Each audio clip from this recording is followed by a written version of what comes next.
administrator, manager, or leader at a daycare or preschool. We talk about emergency action plans. Let's just kind of start off with emergency communication, the emergency radio. So it's an emergency weather alert. It has power here, and then also, of course, we want extra batteries, but this radio also has battery backup. So if power goes down during that severe weather event, you guys have still got the weather alert.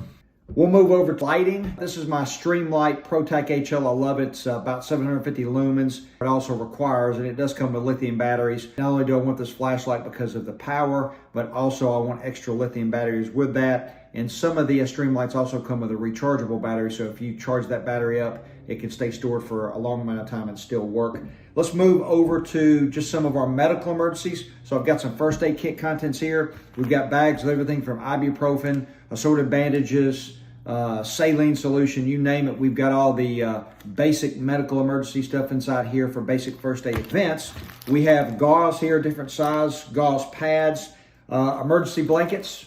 We also have a face shield for first aid, and in my first aid kit I also have the full-size shield, which is much easier to use, as you can see, for adults, children, or infants than just this little cheap shield that comes with it.